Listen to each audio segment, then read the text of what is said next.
Hi there, ladies and gents. It's Dan from Adventure More UK. Welcome to another episode of my podcast. Today's special guest is a man who has helped millions of people around the world, and he's also the man behind the 100 Things list. The man is Mr. Sebastian Terry. How's it going, my friend?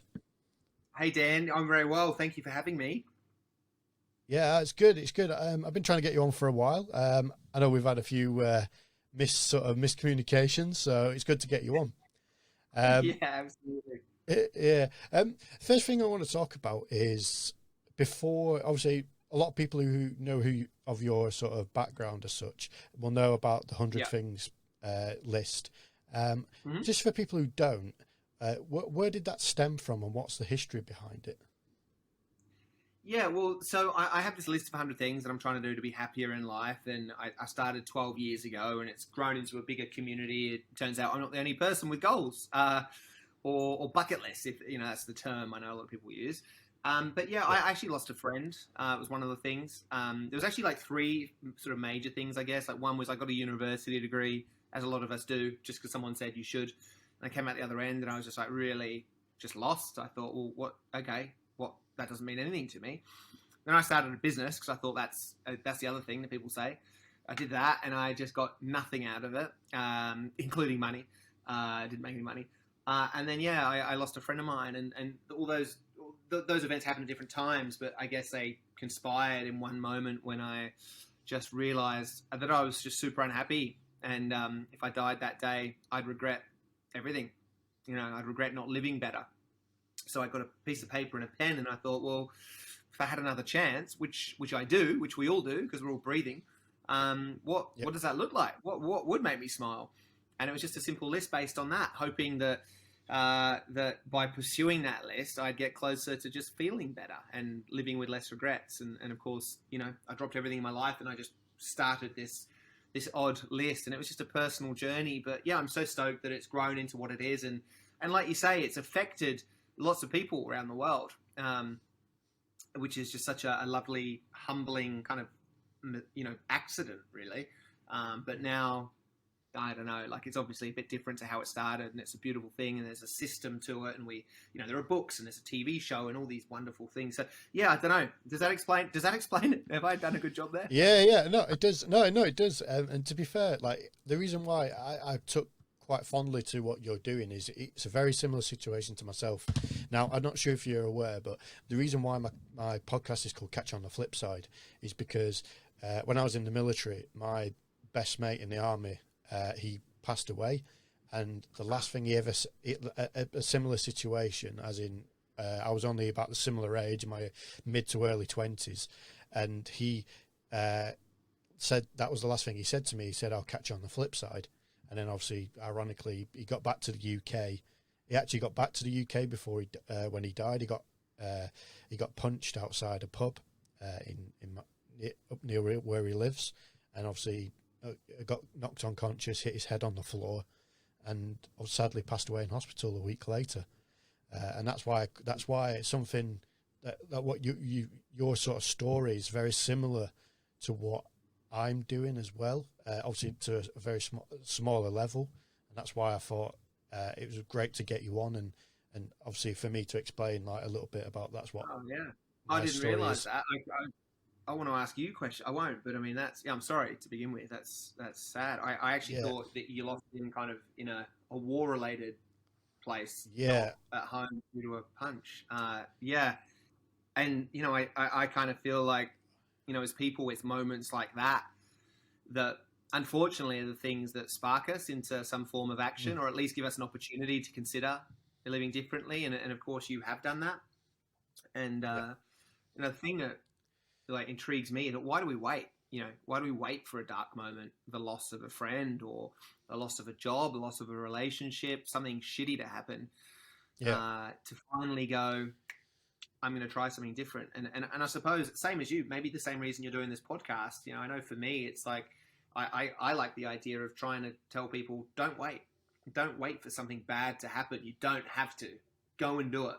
And so it's really nice to connect with you. And, and that's as I say, this happened 11 years ago now. 2010 it happened, and again it's something very similar. Like I didn't just go and do something. I waited until that moment, obviously, and that changed sort of my outlook on life. Again, a very similar situation to what happened to you.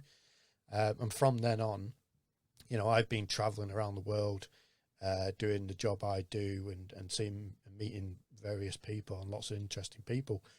Which I just want to talk a little bit about some of the things that you've done, because some of the things are, again, I can relate to, and as people may not, obviously they can understand that you brought up in Sydney?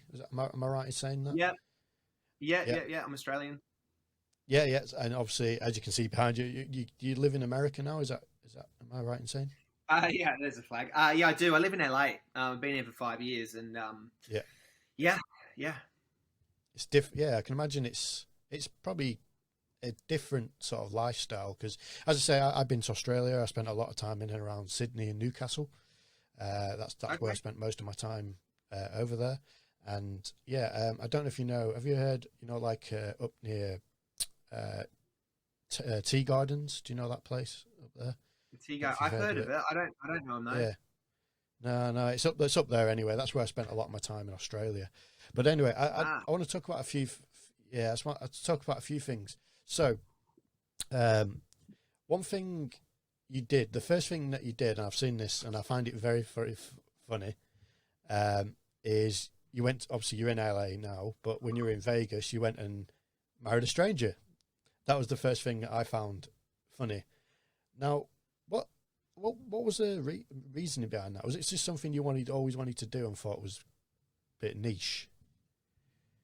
Yeah, it was forgetting whether it was niche or not. It was just something I always wanted to do. And I just, as we spoke about, it's permission. I think ultimately that's what we're all needing, permission to do the things that make us feel good and live authentically or whatever. And again, it's usually we look externally for permission. Oh, am I allowed to do this? You ask someone in a schooling system growing up, you have to be given permission. But ultimately in life, we learn over the years, hopefully, that you're the only person you need permission from. So yeah, that was it. So yeah, I thought, well, I've always wanted to do it, so why not put it on my list? So I just went and did it, and it is pretty funny for sure. Happens to be quite niche, but equally, like, I think when you're putting a list together, it doesn't have to be niche. It could just be something that's important to you. If it's running a marathon, it's not niche. Lots of people have done it, but if it's important to you, that's what counts. Yeah. So again, like leaning into this idea that you and I both enjoy trying to help or support people on their own journeys. Now, one thing I would say is that, as long as you think of a goal that's relevant to you, it's perfect for you. So, yeah, it's great to have fun stuff on my list, like having fun and laughing and being quirky. It's an extension of who I am. And so there are lots of things like that. Marrying a stranger, posing nude in an art class, delivering a stranger's baby. They're all things that I are on my list. I've done them, and they're certainly sort of attention grabbing, but just by coincidence. I mean, if no one knew about my journey, if you didn't approach me to do a podcast, I'd still be doing my stuff. So that's what I like about this too. So yeah. Well, one thing you mentioned earlier about just about running a marathon, for instance, and I know with one of your lists, it was helping a stranger, which you come across Mark, and obviously it was obviously a half marathon you did, Melbourne half marathon. What was the story behind it? Because I've seen, obviously you've seen this, the videos on the website and stuff like that on social media. I'm very excited you take time to look at it, by the way. Thank you. Yeah, no, it's not a problem. Like I said, I try and do my research, but also at the same time, as I say, I feel like there's quite a very similar connection in the way that our life, not, if that makes sense without sounding stupid, like kind of fanboyish, like it's kind of how it's going at the moment. So yeah, with Mark, how did that come about? Well, Mark, I gave so I talk a lot about this idea of putting your oxygen mask on first before helping others. Sounds selfish, but I think it's really healthy and needed. And so Mark was kind of like the first example, or one of the first examples where I ever helped somebody else.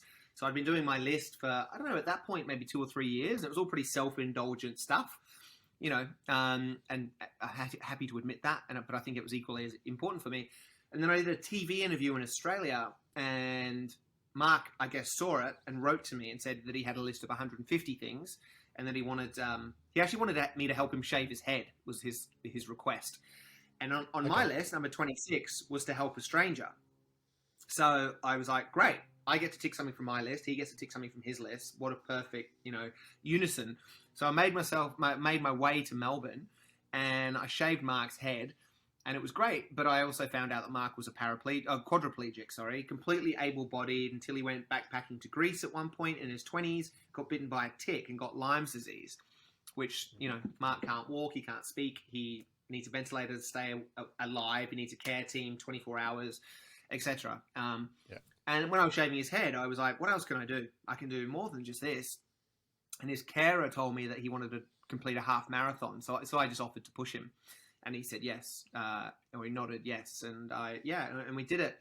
And the best part of that story, I mean, it was probably the best thing I've ever done in my life. It was the first time I ever helped someone. I got to help someone directly achieve something from their list. And, a lot of people were like, oh, what a wonderful act of charity. And it's not really. I don't think so. Like, I would rather look at it as the idea that two people both had goals, and because there was a crossover, you're able to help each other out. And I think that's what this 100 Things community is now.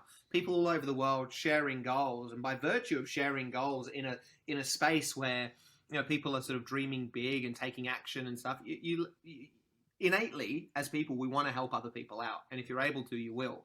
And that's all that came down to. So I was stoked that I managed to do it. A few other people joined us, and it was incredible. But the best part of all is that probably 2 years later, Mark emailed me and said, hey, that was great, but I want to do a full marathon. And because he's super cheeky. And I was like, well, on the actual day of that marathon, I was giving a talk in America, and I said, I can't do it, but I'll share it with my community, and we'll try and find you some people to push you. And 16 people turned up to Melbourne to push Mark for a full marathon, which is, a far bigger feat again. So yeah, I just like that. I like the idea that through sharing your list, through being vulnerable, if you will, people love to connect. And and that's sort of the direction this whole thing's gone. It's less about, I mean, at the same time, I'm still trying to complete my list, and I'm actively learning piano behind me. I'm trying to learn a classical piano piece, and I can't play piano. But yeah, the idea of connection and driving a community of like-minded people is sexy to me. No, it's good. I'm the same. I think helping people is one of the best things in the world. Now, obviously, as you said, you have done some stuff that you would, it sounds bad, but you would call it selfish. But firstly, I feel that you have to help yourself before you can help others. Now, people might have different opinions on that, but what would you say to people who feel like they have to help themselves before helping others?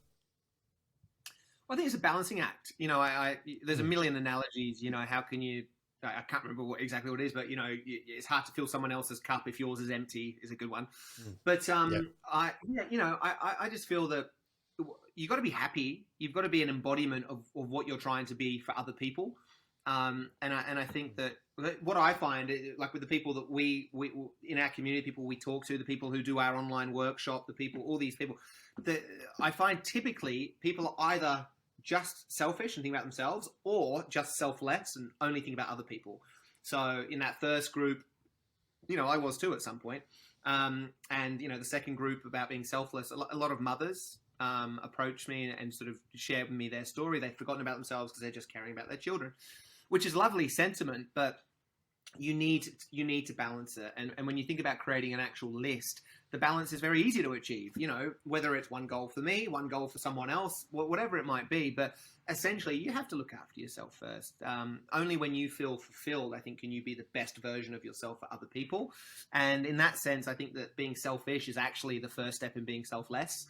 And I think it's incredibly healthy. That's it. No, I can understand. I can understand it completely, because I've done stuff like that myself. Like I've had to do things to make myself feel better about myself. But then, if you feel better about yourself, then obviously, like you say, you can portray this onto other people. Like if you're quite miserable and you're trying to pretend to be happy, I think people can see through that. And I feel if you can make sure that you're happy, completely 100% happy, then that'll definitely shine through and obviously help and make people believe your sort of goals or believe your intentions more. I think that's the best way I can feel about it. I just want to, obviously, I know we're obviously not, we ain't got too much time, but what I want to do is just a couple of things I want to talk about, because again, I feel there was something that I was very interested in. Now, obviously on your list was to break a Guinness World Record. And again, if people haven't seen it, they should check it out. I'll even put the link in the description. Was it you broke the most amount of eggs with your big toe in, is it 30 seconds? Is that right? That's it. Yeah. That's it. It's ridiculous. I'm Yeah. no longer Guinness World Record holder of that, I should add. But before I go off into my angry spiel about that, what were you thinking? What were you going to say? Are you the guy who broke the record from me? No, I'm definitely not. No, I'm definitely not. But it's quite funny you mentioned that, because I'm in a similar situation. But the Guinness World Record I broke was a team effort. So for me, a quick rundown of mine is I took part in the longest ever game of rugby union. As most people know, I'm a rugby lad, and obviously being Australian, it's probably you're either going to be rugby or Aussie rules. So that's kind of how it is, or cricket.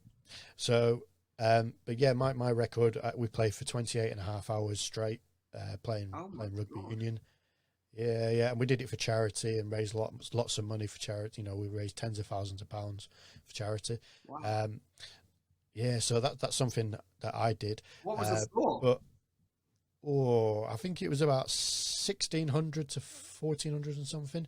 Now, one thing I will say is that for people who are rugby fans, like, so I play hooker. I did do anyway at the time. This was about 5 years ago. I played hooker, and as most people know, most hookers are short and stumpy, not necessarily gifted in kicking. Now, I scored the first points of the game via a drop goal on the 22. So that was my kind of. I was like, that's me. That's my little thing. This is amazing. I got a funny rugby story if you're open to it. Yeah, of course, go for it.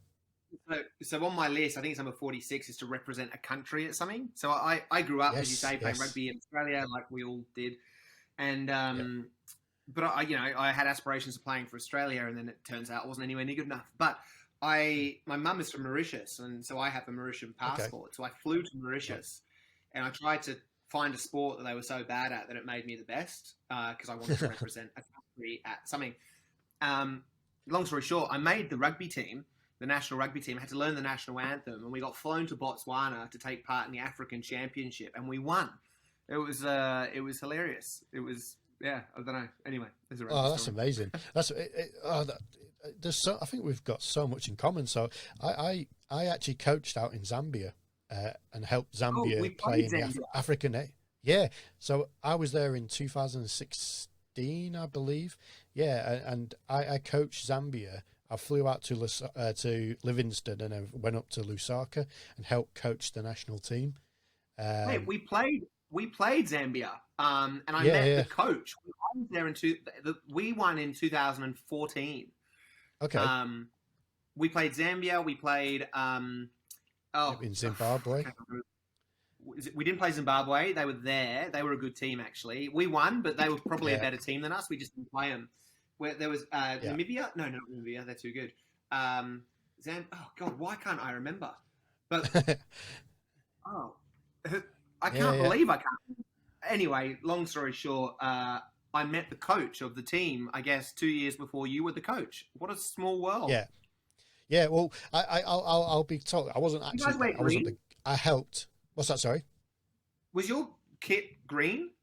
Yeah, green. Yeah, green and white shorts. I think. Oh, funny. Yeah. Okay. Yeah, like I helped coach. Like, obviously they saw me as because over here in the UK I'm a level 2 world rugby coach. I haven't coached for a while because I've been traveling around for a long time. But yeah, I coached out there, and yeah, so that's something I've just kind of realised. So that's pretty it's pretty interesting. One thing I was going to ask you is, obviously you've done a lot over the years, and obviously people have asked you to help in certain to achieve certain goals and stuff.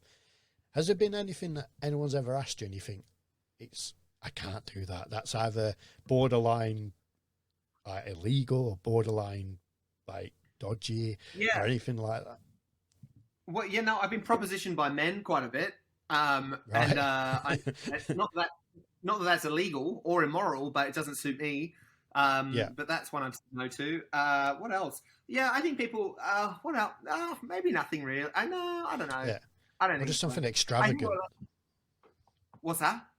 Something just extravagant or, beyond realms of like possible. I actually get emails from parents saying they want their children to live with me for like a week or a month at a time to Okay. help them set goals and live a certain type of lifestyle. But yeah, there are things like that. I try and help as much as I can with with whatever, of course. But Mm. a takeaway point for your listeners: don't do anything that you're not comfortable with. Certainly, don't do anything that's illegal or immoral or anything like that. But Yeah. yeah, only do things that genuinely interest you, or I guess there's an element of that which isn't true, which is sometimes other people have a wiser potentially, or they're you've got to crush a what's the term? You've got to crush a few eggs to make an omelette. Like sometimes you have to do things, of course, that aren't your ideal, but yeah, you always have the choice at the end of the day. Yeah. So Yeah. yeah. Yeah.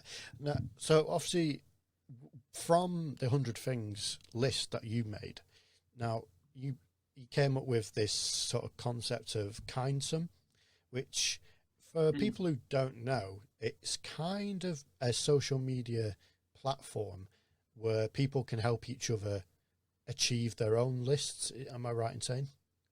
Yeah, so you're right. So we launched this thing called. It was based off the idea that anyone I wasn't able to help personally, I would share with my community, and Mm. inevitably there'd be somebody who could help that person, complete strangers. So over the years, I was matchmaking acts of kindness, essentially. So we created a platform called KindSIM, which was that. It was just a way of automating it. So you could search for people via location or what have you, category.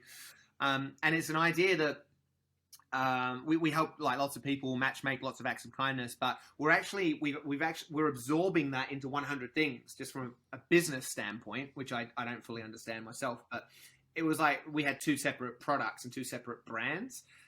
Even though they're so intertwined, we had separated them for some reason. And so KindSim at the moment we're in the process of redoing it so that it lives within the 100 things, environment, let's say.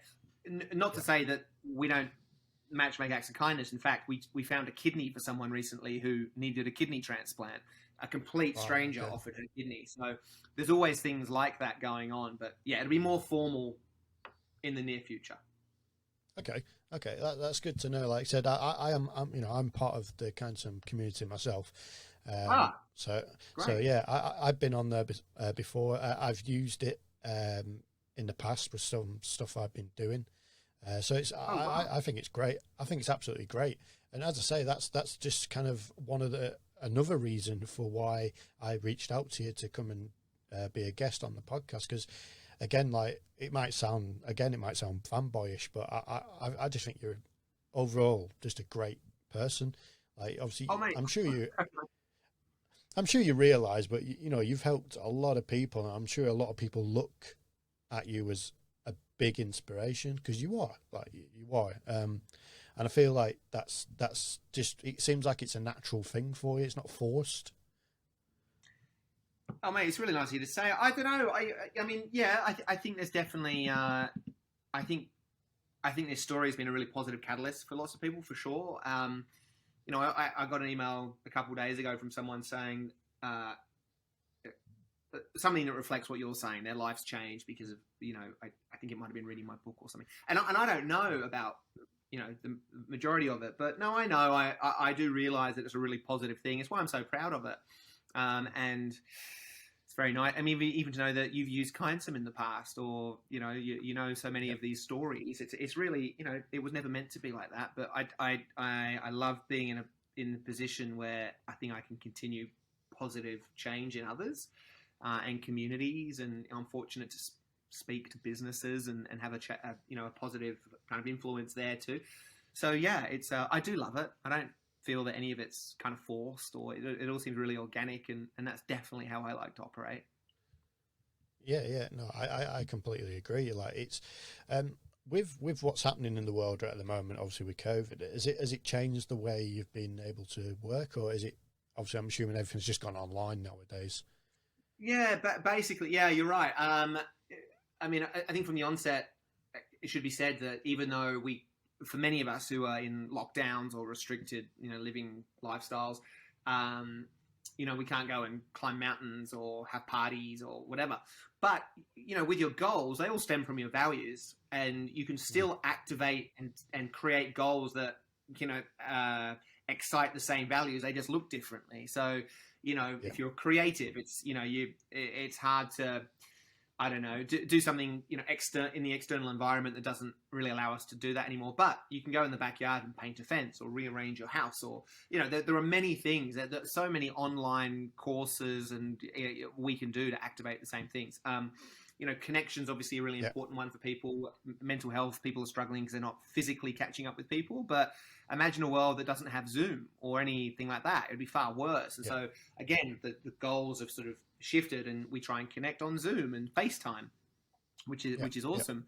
In terms of our business, yeah, so like I do a lot of keynote speaking, so that's all virtual now. But we've actually developed an online workshop, which is Okay, yeah, amazing, and I'm so proud of it. And it's kind of the idea is there's 8 steps to creating and then activating your list, and we facilitate a 30-day program. It's all put online, and there's a syllabus, a process, if you will, videos, challenges, everything you can do at home. And we have 2 Zoom calls a week, and it's just so that's an example of us sort of navigating this space now, and I'm really stoked to say that it's working really well. And if anyone's interested, by the way, obviously let me know. But it's great, and I think there's so much opportunity. That's the other thing. There's just so much opportunity in anything that happens. We tend to think of things as good or bad, and it's not that black and white. And I think in every opportunity, there's positive opportunity, and sorry, in every sort of a moment of adversity, there's a positive opportunity. And look at yourself. A loss of a friend was a catalyst for you to do something. Same for myself. In a dark moment, that you can use that in a really positive way, and that's just what we've done.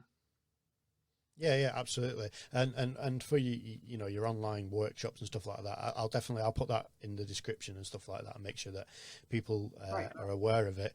I know myself, I was actually going to get involved on one of the workshops, but long story short, I'm very short on work at the moment. Like it's a long story, but I won't explain.